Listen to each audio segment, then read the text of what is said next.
दोस्तों, पिछले दिनों आपने खबर तो सुनी होगी कि जयपुर के एक क्लब के बाहर एक लड़के ने किसी दूसरी लड़की के ऊपर गाड़ी चलाकर उसकी हत्या कर दी। अब ऐसे में सरकार क्या करेगी? ऐसे में सजा का प्रावधान क्या है? ऐसे में उसे क्या सजा मिलेगी?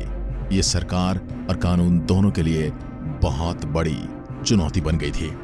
इसके बाद सरकार ने कानून बनाया और इसके बाद देश भर में हड़तालें हो गई। भारत में 80 लाख से ज्यादा ट्रक ड्राइवर हैं। ये लोग हर दिन लोगों की जरूरत का सामान एक शहर से दूसरे शहर तक पहुंचाते हैं। हिट एंड रन पर लगाए जा रहे कानून के विरोध में ट्रक ड्राइवर हड़ताल पर बैठे हैं, लेकिन अब कुछ सियासी लोग भी इसमें घुस गए हैं, तो इस आंदोलन को सियासी रंग देने की पूरी कोशिश की जा रही है।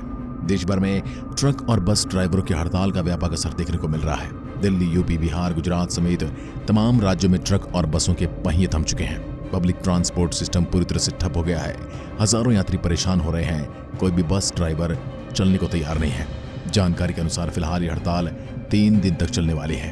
अगर हड़ताल नहीं रुकी गई तो आम जनता की जेब पर इसका भारी असर पड़ने वाला है। ट्रक ड्राइवर की हड़ताल की वजह से सब्जियां महंगी हो सकती हैं, दूध, दवाइयां और रसोई गैस की कमी हो सकती है। उधर पेट्रोल पंप पर पहले ही लंबी लंबी कतारें लगने लगी हैं। ऐसा ही रहा तो कुछ शहरों में पेट्रोल डीजल की किल्लत हो सकती है। सबसे पहले समझते हैं कि आखिर ये हड़ताल कब वजह क्या है। संसद में पिछले हफ्ते 3 आपराधिक न्याय विधेयक पारित किए गए, जिसमें अमित शाह ने इन्हें पारित किया। राष्ट्रपति द्रौपदी मुर्मू की मंजूरी के बाद तीनों विधायक अब कानून बन चुके हैं। हालांकि कानून अभी लागू नहीं हुए हैं।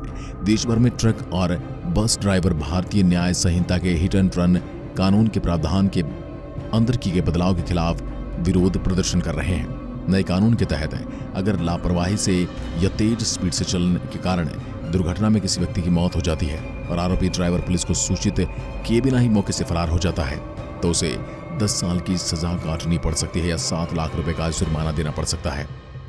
कई बार ऐसा होता है कि कोई गाड़ी वाला किसी बाइक वाले या साइकिल वाले को ठोक देता है और उसके बाद वह बचने की हालत में होता है, परंतु वह भागने की कोशिश करता है, बजाय उसके कि पुलिस को इन्फॉर्म करे या फिर उसे किसी नजदीकी अस्पताल में ले जाए।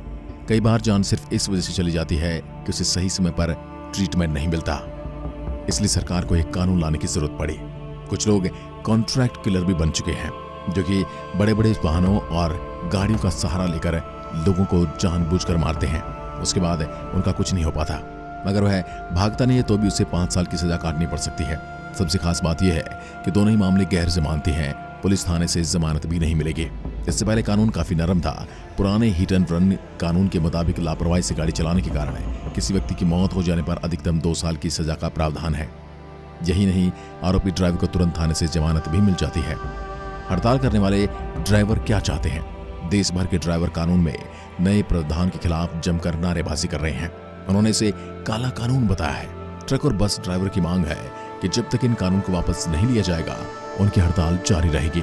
प्रदर्शनकारी ट्रक ड्राइवरों का कहना है वह जानबूझकर किसी हादसे को न्योता नहीं देते।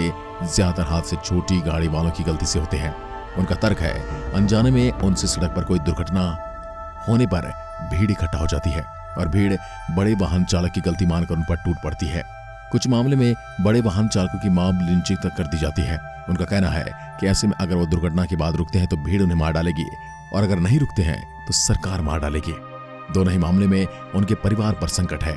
लेकिन कई बार ऐसा भी देखा जाता है जहां न भीड़ होती है और न ही कोई पब्लिक होती है। रात के अंधेरे में कोई बड़ी गाड़ी वाला किसी छोटी गाड़ी वाले को ठोककर सीधा निकल जाता है। ऐसे में उसे चाहिए कि उस सुनसान सड़क पर उस आदमी को मरने के लिए न छोड़े, बल्कि उसे अपनी गाड़ी में लिफ्ट देकर नजदीकी अस्पताल तक पहुंचाए या पुलिस को इन्फॉर्म करे। यानी कि दोनों पहलू ही गौर करने लायक है। दूसरा अहम तर्क ड्राइवरों ने यह दिया कि वह महीने में 10-15 हजार रुपए कमाते, ऐसे में 7 लाख रुपए का जुर्माना कैसे देंगे। इन तर्कों के आधार पर प्रदर्शनकारियों ने सरकार से नए कानून को एक बार फिर से सोच विचार करने की गुजारिश की है। रिपोर्ट के अनुसार भारत में 80 लाख से ज्यादा ट्रक ड्राइवर हैं। ये लोग हर दिन लोगों की जरूरत का सामान शहर से दूसरे शहर पहुंचाते हैं। हर साल करोड़ों किलोमीटर से ज्यादा की दूरी तय करते हैं। अगर ट्रक चालकों की हड़ताल ऐसे ही कुछ दिनों तक जारी रहेगी तो देश की अर्थव्यवस्था पर गंभीर असर पड़ सकता है। आम जनता तक रोजाना जरूरतमंद की चीजें पहुंचाने में ट्रक ड्राइवरों का अहम योगदान रहता है।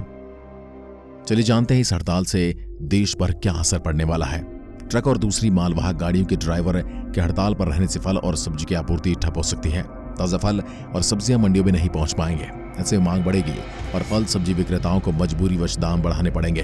दाम दोगुने हो सकते हैं। इसका सीधा असर आम जनता की जेब पर पड़ेगा। रेस्टोरेंट में खाना पीना महंगा हो सकता है, ऐसे में दवाइयों की किल्लत हो सकती है।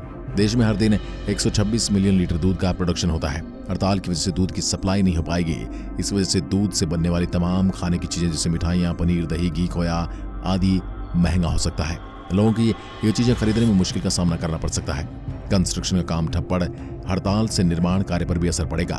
ट्रक ड्राइवरों की हड़ताल से निर्माण और उत्पादन क्षेत्र को नुकसान पहुंच सकता है। कंस्ट्रक्शन का सामान और कच्चे माल की आपूर्ति बाधित होने से निर्माण परियोजनाओं में देरी हो सकती है या रोकना भी पड़ सकता है। कंस्ट्रक्शन का काम रुकने से रोजगार में कमी आ सकती है और आर्थिक विकास में बाधा बढ़ सकती है। आयात और निर्यात ट्रक और बसों की हड़ताल से देश के इंपोर्ट और एक्सपोर्ट को भी काफी नुकसान झेलना पड़ सकता है। इससे वैश्विक व्यापार में बाधा आ सकती है और देश की आर्थिक स्थिति पर प्रतिकूल प्रभाव पड़ सकता है। आंकड़ों की माने तो वित्त वर्ष 2023 में भारत का आयात 16.5% बढ़कर $714 बिलियन हो गया था, जबकि वित्त वर्ष 2022 में ये $613 बिलियन का था। वहीं जबकि निर्यात 6% बढ़कर वित्त वर्ष 2023 में $447 बिलियन का हो गया है, जो वित्त वर्ष 2022 में $442 बिलियन का था। पेट्रोल, डीजल और गैस की किल्लत। देश के तमाम शहरों में लोगों को पेट्रोल, डीजल और गैस की किल्लत का सामना करना पड़ सकता है। यूपी, दिल्ली और मध्य प्रदेश के बड़े शहरों में तेल भरवाने के लिए लंबी कतारें लगी हैं। आधे से पौने घंटे तक खड़े होकर लोग पेट्रोल भरवाने के लिए अपनी बारी का इंतजार कर रहे हैं। हालांकि कुछ शहरों में पेट्रोल डीजल एसोसिएशन ने आश्वासन दिया है कि पेट्रोल डीजल की कमी नहीं होगी। हड़ताल के दौरान ट्रक ड्राइवरों को खुद भी नुकसान झेलना पड़ सकता है। उन्हें आर्थिक हानि का सामना करना पड़ सकता है क्योंकि उनकी आमदनी बंद हो जाएगी। ज्यादातर ट्रक ड्राइवर दैनिक पर कमाते हैं। ट्रक सेवाएं रुकने से स्थानीय व्यापारों को नुकसान हो सकता है। हड़ताल के जरिए सरकार पर दबाव बनाने की कोशिश की जा रही है। ट्रक और बस के ड्राइवर देशव्यापी हड़ताल के जरिए केंद्र और राज्य सरकार पर नया कानून वापस लेने का दबाव बनाने की कोशिश कर रहे हैं। हड़ताल की वजह से सबसे ज्यादा परेशानी आम जनता को होनी है। भीषण सर्दी में लोग स्थानीय बस स्टैंड से अपने गंतव्य तक जाने में परेशानी नजर आ रहे हैं। कुछ यात्री मजबूरी में अपने गंतव्य तक पैदल ही चलकर जा रहे हैं। हड़ताल के चलते कुछ यात्रियों में सरकार के खिलाफ आक्रोश नजर आ रहा है और जैसे ही सरकार के खिलाफ आक्रोश नजर आने लगा तो विपक्ष इसमें कूद चुका है और अब वह जलती भट्टी में घी डालने का काम कर रहा है। भारत और ट्रक और बस ड्राइवरों की देशव्यापी हड़ताल से गंभीर संकट पैदा हो रहा है। सरकार को इस हड़ताल का जल्द से जल्द समाधान निकालने की जरूरत है ताकि देश को नुकसान से बचाया जा सके और साथ ही इसके बीच का कोई रास्ता निकालना है क्योंकि हिट एंड रन केस बहुत ज्यादा बढ़ने लगे थे। कुछ लोग, अपराधी लोग, इसे प्रोफेशनल तरीके से भी इस्तेमाल करने लगे थे क्योंकि वो जानते थे कि ट्रक से या किसी बड़े साधन से किसी को मारने पर उन्हें कुछ नहीं होने वाला और इसमें ड्राइवर भी आसानी से राजी हो जाते थे। तो दोनों ही सिचुएशन में आम जनता को नुकसान हो रहा था। अब इसके बीच का रास्ता क्या होगा ये तो आने वाला समय ही बताएगा। आज की वीडियो में बस इतना ही। धन्यवाद। जय हिंद, जय भारत।